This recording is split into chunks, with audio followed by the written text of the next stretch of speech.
Hey, how you doing? Sean here with Airwaves Music. Today's lesson, we're going to be talking about the basics. You got your gear, you got a gig, now let's put it together and let's make it happen. You're going to need two main speakers. Usually you want to find out how big of a crowd you're doing it, how big the room is, something like that, because you don't want to have underpowered speakers. I mean, you can use the overpowered ones, but you definitely want to use the right wattage of speaker for the right event.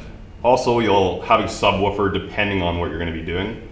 If you're having kind of more of a dance, kind of a really good feel to it, a crowd of maybe 200 or so people, you definitely want to use a subwoofer with something like that. Just get the bass going, get the people really involved, and you feel the bass, you're going to want to dance.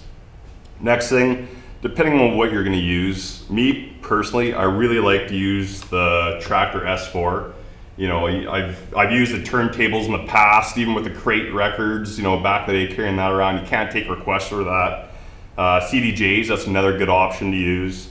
Some people even use the Serato software mixed with the time code vinyls. That's another good option to use. But for me, the Tractor S4, it's the most versatile, latest piece of equipment. It gets everything done. It works as a sound card built right into it. And it's a plug and play kind of thing. It just mixes right well with Tractor Pro. Nothing to worry about. Like I said, plug and play, get it going. Next thing, you're going to have your laptop. You want a good, trustworthy, stable laptop. Another thing, I keep all my music on a separate hard drive just for purpose sake. You want to have something as a backup, so that way you leave all your computer just running the software, nothing on the hardware whatsoever. Another thing I like to use is the Tractor Control F1. Basically, I use this for all my effects, which is a good thing to have. It's fully programmable, customized, map it, and there's so much support on the web for it, so it's a really good thing to use. I mean, if you're doing weddings, you probably won't be going too crazy with effects, but it's a good little piece to have, and in upcoming videos, I'll show you exactly what I mean. Another thing, this controller here, the Control S4, you can hook this right into your speakers, but for me, I like to use a separate standalone mixer, mixing board. It's the Mackie 1202.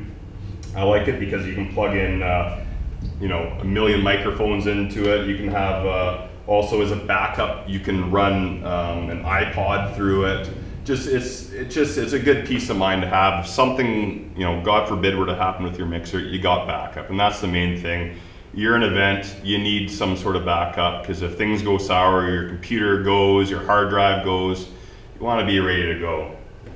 Now you got your speakers, you want to have them set up properly. The key with setting up a speaker properly is you want the speaker around ear level. That's the key, because you want to hear the music, you want it down the floor, you won't get the best sound. You don't want it 20 feet in the air, because you won't get the clarity that you will if it's right there. Your subwoofer, a nice center position. You're going to have it on the floor. You want the people on the dance floor to feel the bass. So that's why that's all set up there. So now you got your subwoofer, you got your two speakers, depending on your event.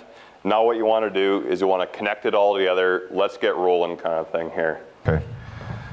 So you got your mixer. You got your power plugged in. That's the key, make sure you got power. And you got your outs, your left and your right. So from your mixer to your subwoofer, what you want to do is take your main output from your mixer right into your main input on your speakers. You'll have a left side and a right side down here. So what you do, straight into it, and now you're going. So now you have bass, you have your power. From there, you want to take your main output, that'll now transfer in to the back of your speakers. So on the back of your speaker, you obviously have your power cable. Make sure you have your power cable plugged in. From there, you'll have your XLR, which I like to use. Some speakers will have a 1/4 inch input as well, but I've always liked to use the XLR. It's just guaranteed a better sound kind of thing out of it. Also, you have your on button. Make sure it's turned on. You'll be wondering why. A lot of speakers will have a light on showing exactly, if it's on or off. So keep in mind these little things that'll help you go. There's also a 3-band equalizer. Your highs mids and lows. I usually just like to center them out myself.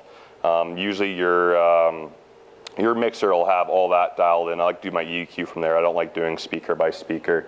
Like every speaker is completely different. Just see what the one you have. If you're renting your gear or it's your gear, read up on it, get to know your speaker. It's your equipment, learn to use it. So now that you have everything set up to your main mixing soundboard, what you want to do is either, if you're like me, because I have everything running off of my DJ mixer here, so I have my outputs for my DJ mixer that come into my line input on my soundboard over here. So just plug that in, make sure you got it. The reason I like to use my soundboard again is because I have my full equalizer over here. I have different sound levels. You can use your microphone as well. Same thing, you got your XLR hookup right into your other line there. And you can watch, you know, your metering right along here and figure out kind of where you're at and everything's sounding perfect. So now you got power to your speakers, power to your subwoofer, power to your soundboard, power to your computer, power to your mixer. So now all we have to do is hit play and make sure we got it. There you go, sounds good, we're up and running. From now on, what I would do is I'd go around, I'd go to each speaker, I'd kind of listen to make sure my highs are good, my mids are good, my lows are good, just do a little sound tweak. But hey, as long as you got music coming out of those speakers, that's half the battle right there. So there you go, thanks for watching and stay tuned for the next video.